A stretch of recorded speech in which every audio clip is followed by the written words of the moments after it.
Herkese merhaba, kanalıma hoş geldiniz. Bugün sizlere çift kat kağıt iple file çantamın nasıl yapıldığını anlatacağım. Ben ufak bir model çalışacağım ama sizlere görselde gördüğünüz çantanın birebir aynı ilmek sayılarını vereceğim. Bakın, çileden sarılmış kağıt ip kullanmaktayım. 2 kat yaparak kullanacağım. Çantanın daha tok ve sert görünmesini istediğim için 5 numara tığ kullanacağım. Ama bu tığ numarası elinizin sıkılığına ve gevşekliğine göre değişebilmektedir.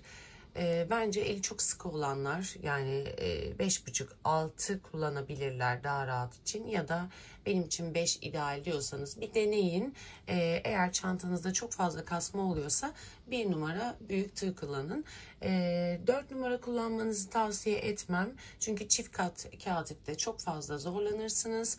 Gerekirse eliniz gevşekse 4,5 numarada kullanabilirsiniz. Ama dediğim gibi deneme yanılma olayıdır. Muhakkak hangi tığ ve ip, yani ipinizin inceliğine göre ya da kalınlığına göre, benimki kalın ve sert bir kağıt ip, muhakkak tığ başlamadan önce deneyiniz. Ben şimdi küçük bir model çalışacağım. Bu model için benim 17 zincir çekmem yeterli olacak. Ama siz 20 kafesli geniş büyük bir plaj çantası hazırlamak istiyorsanız toplamda 37 zincir çekin arkadaşlar. Toplamda birebir aynı yapmak istiyorsanız 37 zincir çekin. Ben şimdi 17 zincir çekerek küçük bir çantayla başlayacağım.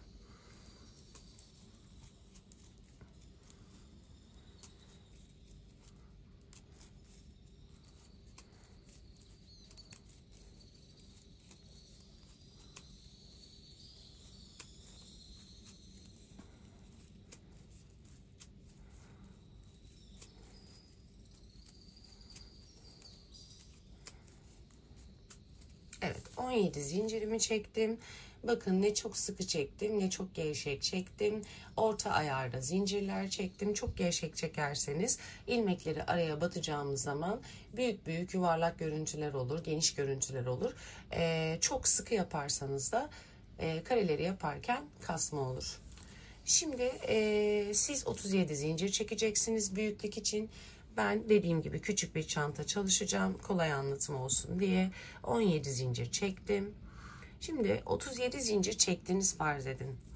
Bakın, bu benim batacağım birinci noktam. Ben 17.'ye bir ilmek ayracı takıyorum. Şimdi burada 1, 2, 3, bakın bu benim bir trabzanım sayılacak. 3 tane zincir, bir tane daha çektim, yani 4 zincir çektim. Bu da aradaki boşluk zincir sayım olacak. Yani kilit noktasından sonra 4 zincir çekiyorsunuz. Şimdi tamamıyla ikili trabzan şeklinde devam edeceğiz. İpimi tığıma doladım. İlmek ayracının olduğu noktaya bakın arkadaşlar, arka köşelere, buralara batıyorum. Arka kanatlara, yani bakın şöyle, burası düz, ön kanat, alt kanat. Hemen örgümü ters çeviriyorum. Bakın, burada gördüğünüz arka boşluklara, buralara batarak ikili trabzan yapıyorum. Bakın, 5 numarayla bile ben zorlanıyorum. Daha dar kullanırsanız, yani 4-4,5 kullanırsanız kesinlikle yapamazsınız. İkili trabzanımı yaptım. Bir zincir çektim. İpimi doladım. Bir boşluk atlayıp hemen yanındakinin içerisine battım. İkili trabzan yaptım. Bu ilk 2 sıra sizi zorlayabilir ama bu ilk 2 sıradan sonra çok kolay öreceksiniz. Çünkü artık taban oturmuş olacak. Aralarda bir zincir boşluk. Doladım ilmeğimi. Bakın, bir boşluk atlıyorum zincirde. İkinci zincire batıyorum. İkili trabzan yapıyorum. Bir zincir çekiyorum. Doluyorum. Bir boşluk atlıyorum. Yanındakine batıp ikili trabzan yapıyorum. Arada elinizle de şu şekilde düzeltirseniz kıvrılmalar olmaz. Bir zincir çekiyorum. Doluyorum. Bir boşluk atlayıp hemen yanındakine batıp ikili trabzan yapıyorum. Bir zincir çekiyorum. Doluyorum. Bir atlayıp yanındakine batıp ikili trabzan yapıyorum.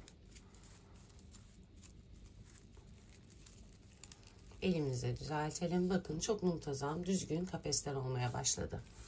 Şimdi sıra sonuna kadar bu şekilde devam edelim. Evet, son ilmeğin içerisine yani sıra sonundakine de battım. Şimdi bu noktada bir zincir çektim. Doladım. Bakın aynı noktaya batıyorum. Battığım son zincirin içerisine bir kez daha batıp ikili trabzan yapıyorum. Bir zincir çekiyorum. Doluyorum. Aynı noktaya bir kez daha batıyorum arkadaşlar.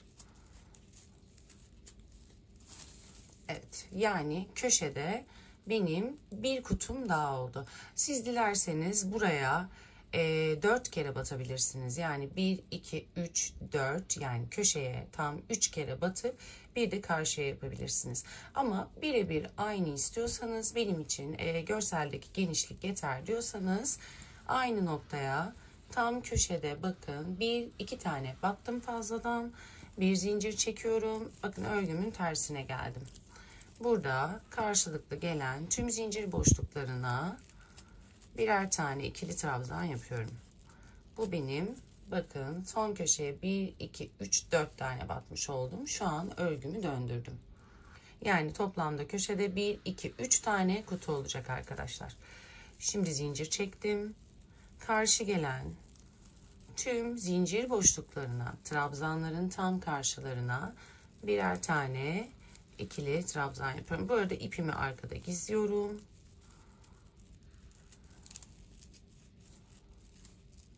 Evet bakın.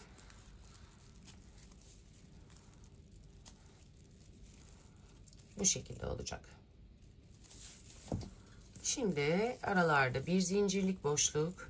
Bakın trabzanın tam karşı noktasına batmış olduğumuz zincirin aynı noktasına batıyorum. İlmek çıkartıyorum. İkili trabzan yapıyorum. Bir zincir çektim. Elimle muhakkak elinizle el ütüsü yaparak düzelterek devam edin. Aynı noktaya ikili trabzan. Bir zincir çektim. Doladım. Aynı noktaya battım.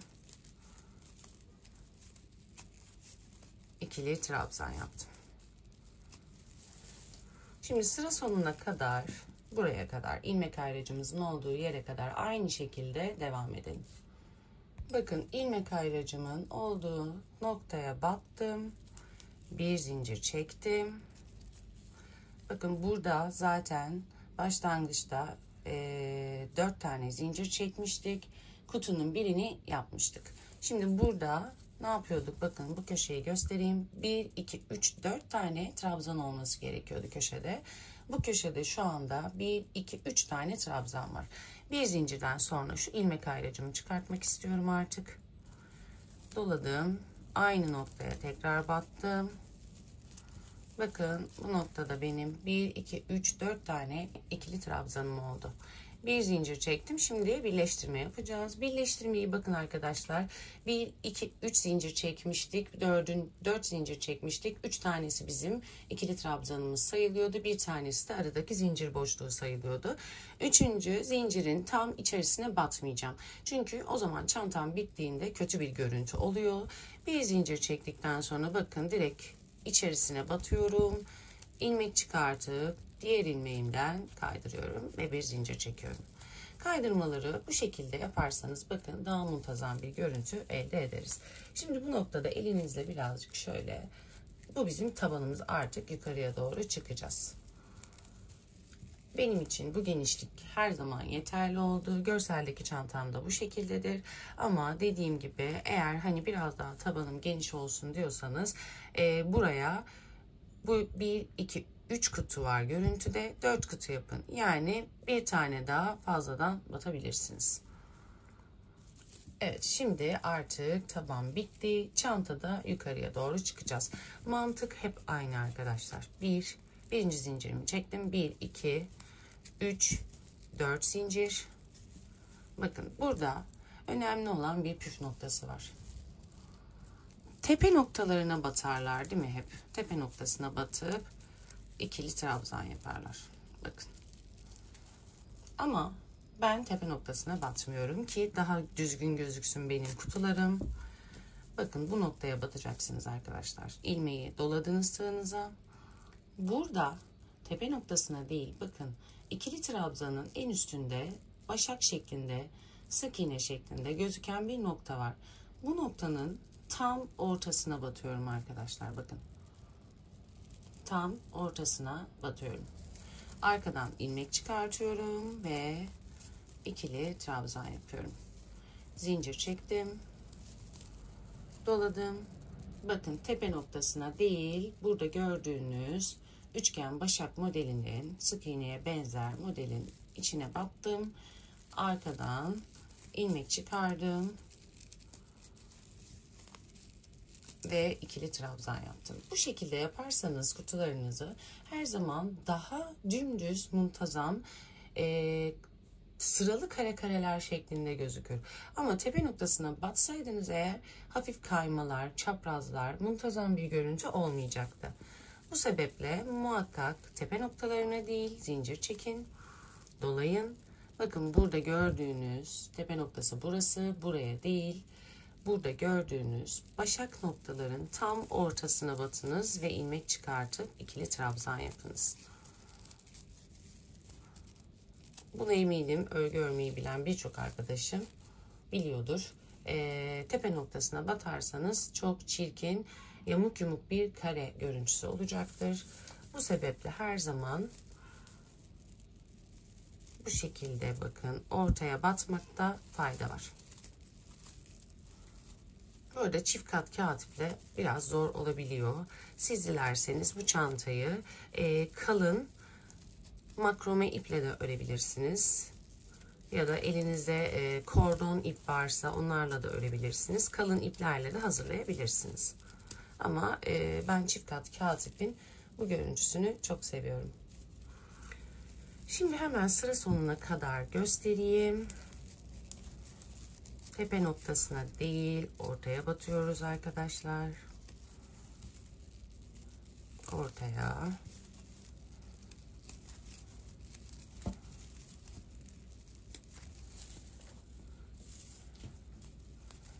Elimizle her sırada ütülersek, düzeltirsek muntazam ve şık bir görüntü olur. Zincir çektim, doladım. Battım. Bakın köşeye geçiyorum şu anda. Farklı hiçbir işlem yok.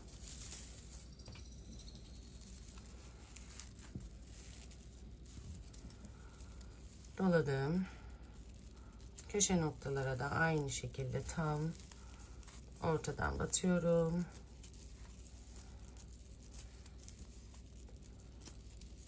Doladım. Köşe noktaya battım.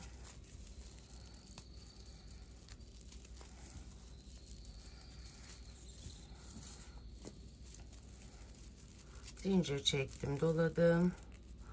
Tam ortasına battım. İkili trabzan yaptım. Zincir çektim, doladım. Tam ortasına battım. İlmek çıkartıp ikili trabzan yaptım. Bakın kıvrıldı şu anda. Kase görüntüsü gibi oldu. Muhakkak elinizle hemen çevirin. Burası bakın sizin altınız. Bu şekilde olacak. Devam edelim.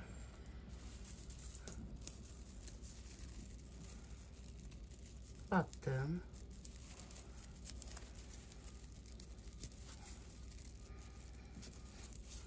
Zincir çektim, doladım.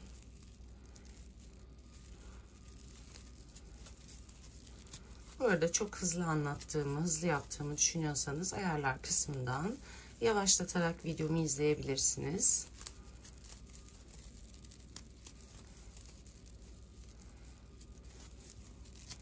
Maalesef çift kat kağıt ipi olduğu için emek isteyen bir çanta. İnanın kol kaslarınız çalışıyor. İnce iplerle bu görüntüyü almıyor. Dilerseniz tek kat yapabilirsiniz ama aynı görüntü olmuyor. Biraz daha ipinizin kalın olması lazım. Kalın makrome iplerle, kordon iplerle bunu yapabilirsiniz. Birebir aynı görüntü olur.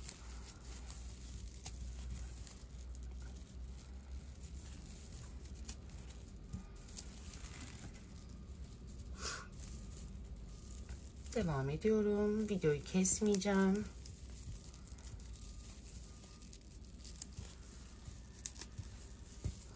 Geldim köşelere. Bunları da tam ortasından battım. Bir zincir çektim. Bakın geldik 4 zincirlik noktaya. Ne diyordum? 3. zincirin içerisinden batmayacağız. Çünkü ayrı kötü bir görüntü oluyor. Direkt birleştirin, yakınlaştırın. Boşluğun içerisine batıp ilmek çıkartıp bakın diğer ilmeğimden kaydırıp bir zincir çekiyorum. Bu şekilde daha muntazam güzel bir görüntü oluyor. Şimdi elimizde şu şekilde birazcık düzeltiyoruz. Bakın direkt kase görüntüsü oldu. Şimdi aynı mantıkta yukarıya doğru çıkacağız. Görseldeki çantayla toplamda 20 sıra bu şekilde kare yaptım. Bakın bu birinci sıramız, bu ikinci sıramız. 20 sıra yukarıya doğru çıktım. Şimdi sizler de ben bunu küçük bir model yapacağım için biraz daha alçak yani herhalde 10 sıra falan belki çıkarım. Siz şimdi birebir aynı yapmak istiyorsanız bu mantıkta döne döne toplamda 20 sıra yapacaksınız arkadaşlar. 2 sırayı beraber yaptık. Toplamda 18 sıra daha yapın. 18. sırada buluşalım. Artık sap kısımlarını yapmaya başlayacağız. Evet, ben mini boy için bu kadar yükselttim. 1, 2, 3, 4, 5, 6 sıra benim için yeterli oldu. Siz birebir aynı yapmak istiyorsanız toplamda 8 sıra yapacaksınız. 20 sıra yapacaksınız arkadaşlar. Yani 20 kafes ve yukarıya doğru da 20 kafes olacak. Şimdi sap kısımlarını yapmaya geldik. Sap kısımlarını da hemen söyleyeyim. Görselde sayarak da bakabilirsiniz. Bakın burası ön tarafımız böyle. Köşelerde de bir kafes, önde bu şekilde kafeslerimiz mevcut. Yani önden baktığınızda muhakkak 20 kafes olsun. Verdiğim 37 zincirle 20 kafes yapacaksınız zaten. Şimdi sap içinde toplamda sizin 17 kutu yapmanız gerekiyor. Ama tabii ki bu sapın uzunluğu sizlere kalmış. Eğer ideal bir uzunluk, benim uzunluğum size yeter derseniz toplamda 17 kutu olacak. Bunun için de 31 zincir çekmeniz gerekecek. Şimdi hemen şöyle yapalım. Burası önüm. Bakın önden siz eğer 37 zincirle başlayıp 20 kafes, 20 kutucuk yaptıysanız eğer solda 6, sağda 6 yani 1, 2, 3, 4, 5, 6 tane kafes sol tarafta bırakacaksınız. Ortada sapınızın ortasında 8 kutu boşluk bırakacaksınız. Ve sağda da 6 kutu boşluk bırakacaksınız. Hemen ben bunu sizlere kağıt üzerinde göstermek istiyorum. Bakın bu şimdi sizin çantanız.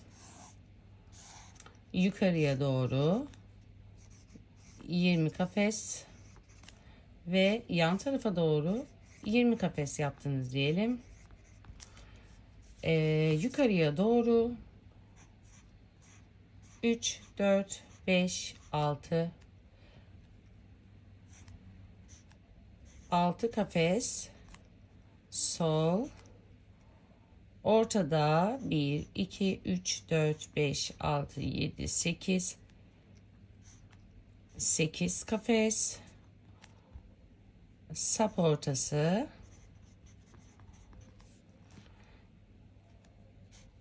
bir, 2, 3, 4, 5, 6 kafeste sağ kısımda bırakacaksınız. Ortada toplamda 8 kafesiniz kalacak yani. Eminim bu şekilde anlamış olacaksınız. Şimdi bunun için hemen bakın.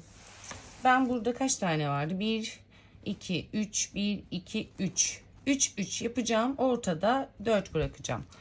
Buraya hemen ilmek ayracımı takayım. Siz de 6. kafese, yani burada 6 saydınız. 6 kafesin başına takarsınız. 1, 2, 3.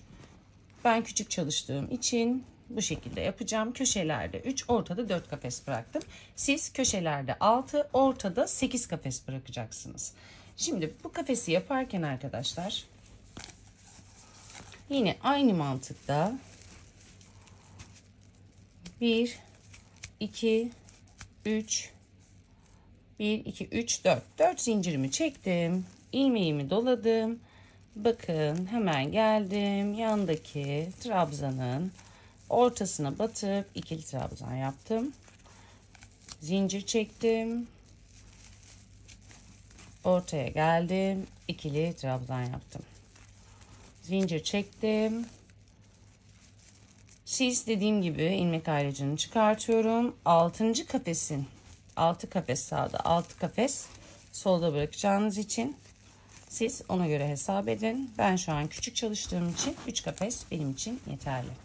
Şimdi benim artık şurada minik bir sap yapmam lazım. Siz burada arkadaşlar 17 kutucuk yapacaksınız. Yani hemen veriyorum. 31 tane zincir çekeceksiniz arkadaşlar. Şimdi ben toplamda 15 zincir çektim. Çünkü küçük yapacağım, minik yapacağım. Unutmayalım arkadaşlar. 6 kutu burada olduktan sonra 31 zincir çekiyorsunuz. 31'den sonra tığınıza ilmeği dolayıp ilmek ayracının olduğu noktaya batıp ikili trabzan yapıyorsunuz.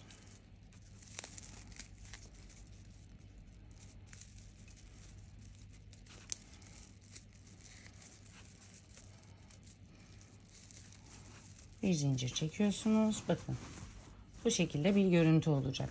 Yani büyük sizin yaptığınızda ortada, bakın burada ortada 4 kutum var. Ortada 8, köşelerde 6 olacak. Şimdi bu şekilde devam ediyorum. Anlamadığınız noktalarda lütfen yorumlarda yorum olarak benimle yazın. Ben burayı anlamadım diye, ama bence oldukça anlatılabilir, yani anlaşılabilir anlatıyorum. Bu arada hem anlatıp hem yapmak, inanın çok zor. Ufak tefek kusurlarımı maruz görün lütfen. Bakın bu köşede de 3 tane yaptım. Siz bu köşede 6 tane yapacaksınız. Sizin de aynı benim gibi kenar köşelerinizde birer tane kutu olacak. Oraya da bu kareyi yaptım. Şimdi siz 6 kareyi da böyle yapacaksınız. Ben 3 tane yapıyorum. Dönüyorum arka tarafa.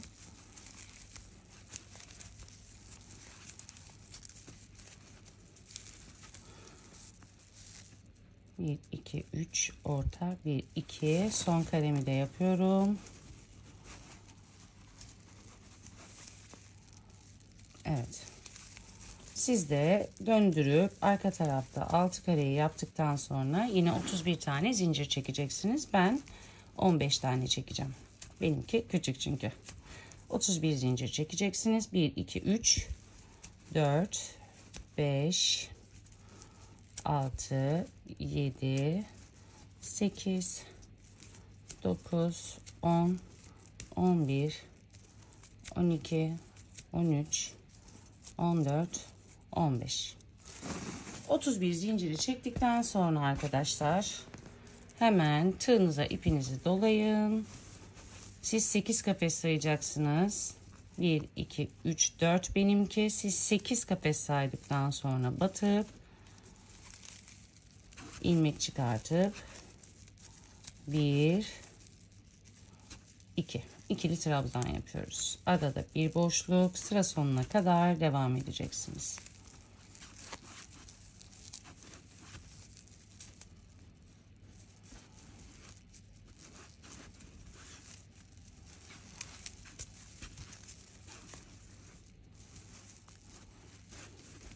Arada bir boşluk.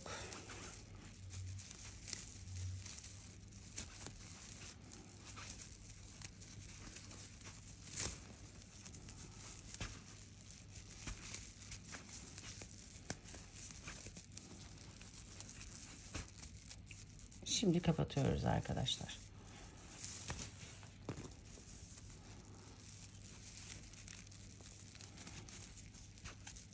Evet. 1, 2, 3 ve 4 zincir çektim. Elimizle muhakkak düzeltelim. Bakın bunlar benim sap kısımlarım.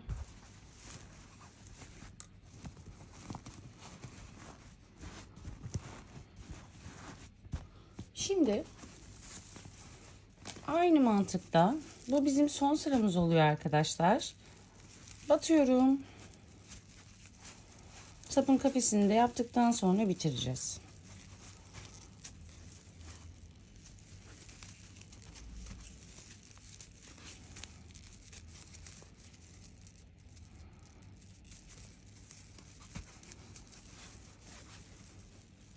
Bakın burada da yine aynı mantıkla tam ortasına batıyorum.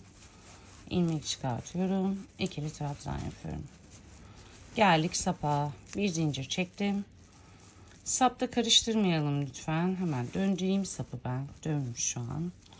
Bakın ilk zincirimiz buradaydı. İlk zinciri atlayacağım. Zincir çektikten sonra doladım. Birinci zinciri atladım. İkinci zincirin ister tam ortasına batın, ister üst kanadına, hiç fark etmez. İkili trabzan yapıyoruz. Zincir çektim. Doladım, bir atladım. İkinci zincirin içerisine batıyorum. İkili trabzan yapıyorum. Zincir çekiyorum. Doladım, bir atladım. İkinci zincirin içerisine battım. İkili trabzan yaptım. Bir zincir çekiyorum. Bir atlıyorum. Diğerine batıp ikili trabzan yapıyorum. Bir zincir çekiyorum. Doluyorum. Bir atlıyorum. Yanındakine batıp ikili trabzan. Evet, bu şekilde devam ediyorum.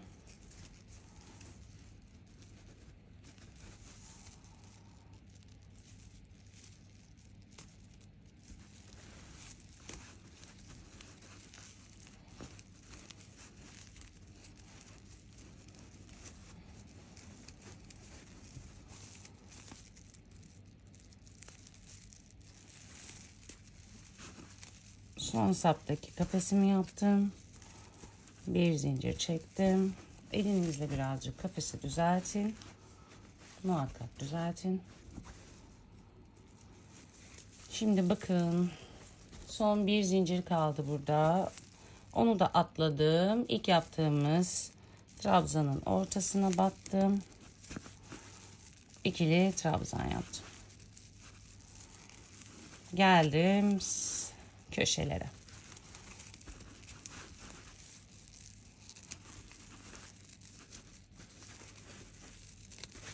Hemen göstermek istiyorum şöyle. Bakın benim minimal bir sepet oldu. Bu şekilde yapacaksınız arkadaşlar. Şimdi aynısını aynı mantıkla arkaya da yapalım. Sonra kapayalım. Bir sonraki sırada buluşalım arkadaşlar. Şimdi bakın buraya da bitirdim. Son sıraya geldim. Kapattım. Şimdi elimizle muhakkak şu şekilde içine sokarak böyle bir el ütüsü, el şekillendirmesi, artık ne derseniz deyin, muhakkak yapalım.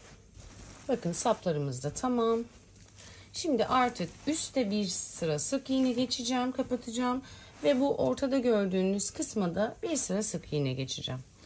Şimdi en son biliyorsunuz ortada zincir boşluğumuz vardı. Zincir boşluklarına bir tane sık iğne yapıyorum.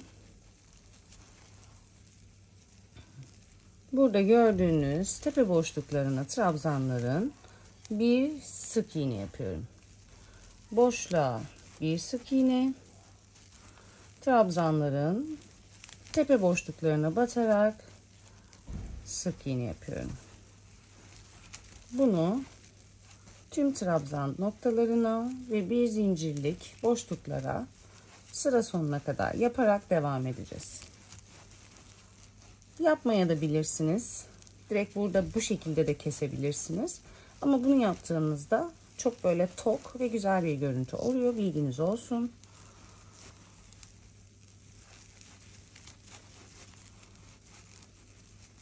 Bakın. Boşluklara batmayı unutmayalım. Ve tepe noktaları.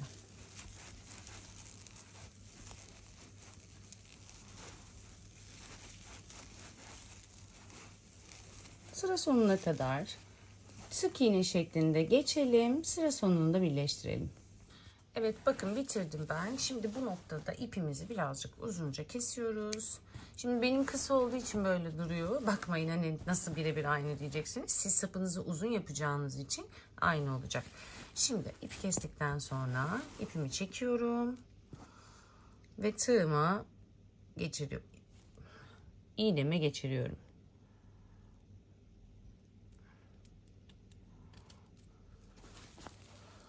Bakın burada ilk yapmış olduğumuz boşluğa yaptığımız sık iğnenin tepe noktasından geçireceğiz. Son yaptığımız sık iğnenin ortasından da geçirince bakın 3 zincirlik noktaya bir tane sık iğne görüntüsü verdik. Şimdi ipimi içeride gizleyeceğim arkadaşlar. Pardon. Üst tepe noktam bitti. Şimdi çantada son bir işlem kaldı yapacağımız.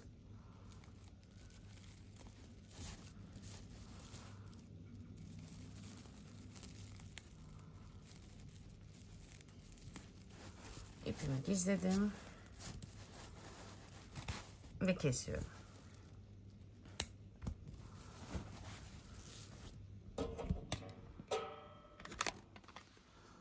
Evet.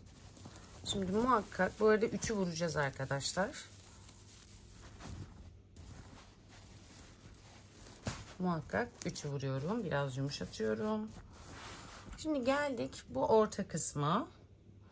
Ben tabii minimal bir çalışma yaptım. Sapı kısa tuttum. Sizin sapınız uzun. Omuz çantası olarak olacak. Hatta burada zincir çekip ipi sıkılamayalım. Bakın direkt ortaya battım. Herhangi bir noktaya ilmek çıkarttım. Ve bir sık iğne görüntüsü verdim.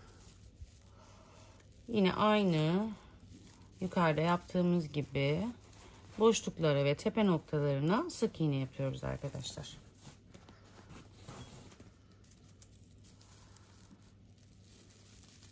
Boşluğa battım. Sık iğne yaptım. Tepe noktasına bakın köşe burası. Burayı bir daha göstereyim. Bakın.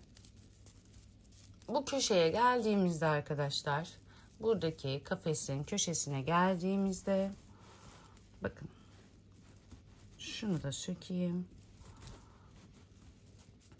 Şu işlemi yapacağız. Ortaya battık. Kafesin ortasındayım. İlmek çıkardım. Yan tarafa geldim. Bakın trabzana batıyorum. Arkadan ilmek çıkartıyorum. 3 tanesini yani 3 ilmek var tığımın üzerinde. Hepsini bir çekiyorum. Bu köşe birleştirmesini bu şekilde yapacağız. Ama derseniz ben böyle yapmak istemiyorum. Şu şekilde daha güzel gözüküyor. Bakın bir de bu yöntemi deneyebilirsiniz. Ortaya batıyorsunuz. Sık iğne yapıyorsunuz. Trabzana batıyorsunuz. Sık iğne yapıyorsunuz. Bakın. Buradaki şu gördüğünüz diğer trabzan şu orta kısma batın. Orta kısma batarak sık iğne yapıyorsunuz. Ya da direkt hiç onu yapmadan bu şekilde yapabilirsiniz. Ben direkt kare görüntü istediğim için buraya batıyorum, ortaya ilmek çıkartıyorum. Hemen köşedeki trabzana batıyorum. Hepsini birlikte çekiyorum. Şimdi trabzana 2 tane batacağım. Bir tane daha batıyorum.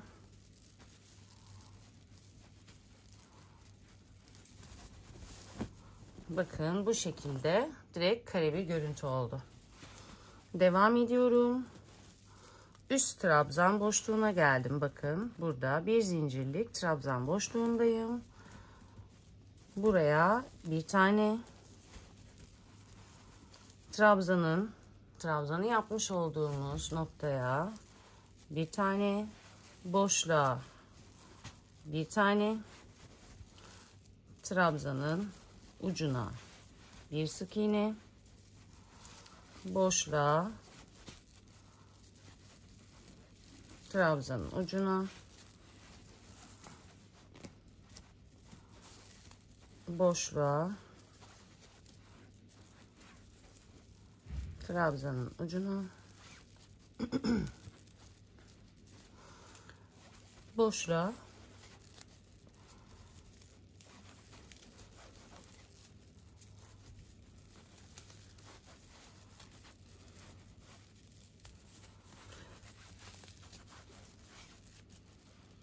evet bakın bu şekilde direkt yuvarlak bir görüntü verdim.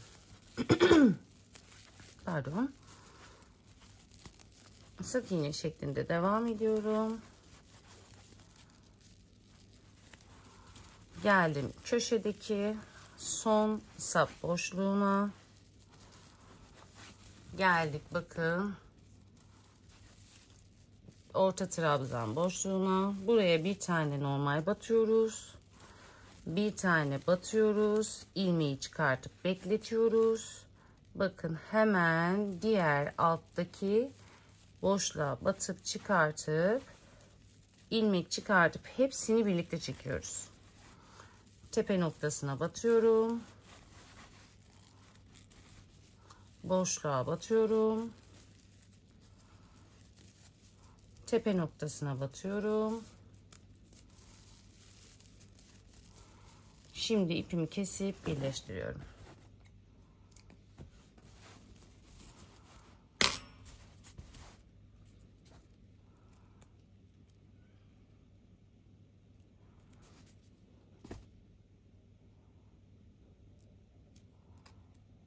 Evet. Bakın birleştirmeyi de ilk yapmış olduğumuz sık iğnenin tepe noktası ve son yaptığımız sık iğnenin şöyle göstereyim. Tam ortası ve arkasındaki bu çizgiye batırıp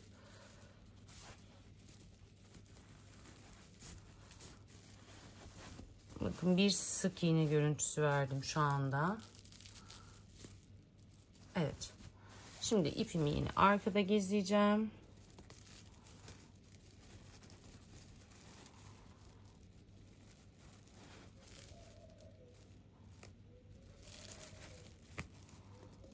Ben her iki köşeyi de yaptım. Bakın bu üçlemeden önceki halim. Siz de muhakkak bakın bu minimal bir çanta. Ben küçük yaptım ama verdiğim sayılara göre yaparsanız aynı birebir görseldeki gibi olacak. Muhakkak ütüyü hem böyle vurun. Bakın şu kenarlarda bir kutu var. Elinizle bunları bu şekilde genişletin. Kenar kutuları şöyle. El ütüsü yapmadığınız zaman her zaman bozuk bir çanta olur. Bilginiz olsun. Hem dışarıdan ütü hem içeriden. Bakın muhakkak ütünüzü içine sokup şu şekilde de vurun yanlara doğru. Saplarınızı uzatın. Sap karelerinize de ütü vurun. Şimdi ben hemen buna da hafif bir ütü vurup geliyorum. Ütü vurdum geldim. Hem içeriden vurdum hem dışarıdan vurdum. Çantanızın nasıl hemen yumuşayıp şekil aldığını gördünüz. Hemen bunun Bu minik bir model ama isterseniz böyle bir model yapıp yanlarına askı yapıp da kullanabilirsiniz. İçerisine beyaz bir ya da siyah bir, ne renk isteniyorsa artık file ya da atıyorum böyle bir kese kullanarak yapabilirsiniz. Ama ben bu şekilde telefon kılıfları da yapmıştım. Çok beğenilerek çok rahat kullanıldı ve kendim de bizzat kullandım. Ben tekrar sizlere yazılı olarak vermek istiyorum. Bakın çantamız direkt şöyle kare bir model ve sapları olan bir model. Hemen tekrar yazıyorum. Bu tarafa doğru 20 kafes olacak. Yukarıya doğru da 20 kafes olacak. Başlangıçta buradan buraya kadar 37 zincir çekeceksiniz. 37 zincir çekeceksiniz. Bakın düz çizgi. Buralar trabzanlar. 2 tane trabzan yapıyorsunuz. İkili trabzan. Köşelerimiz böyle olacak arkadaşlar. Ondan sonra hemen 37 zincir yaptıktan sonra 20 sıra kafes yukarı çıktıktan sonra sap kısmına geleceğiz arkadaşlar. 17 kafes sapımız olacak. 17 kafes yapacaksınız sapımıza. 17 kafes içinde 31 zincir çekilecek. Bunu unutmayalım. 31 zincir çekeceksiniz. Çantamızın sol kısmında 6 kafes, sağ kısmında 6 kafes, orta kısmında 8 kafes olacak. Burada köşelerde bakın bu tarafa sola ve sağa bakan kısımlarda da birer kafes. Önü ve arkası aynı. Daha sonra buradan sık iğne ve komple buradan sık iğne geçiyoruz ve çantamızı içten dıştan ütüleyip bitiriyoruz arkadaşlar. Videomu beğendiyseniz lütfen beğen butonuna basın. Kanalıma abone değilseniz, bana destek olmak isterseniz kanalıma abone olabilirsiniz. Bir sonraki videoda görüşmek üzere. Şimdilik hoşça kalın.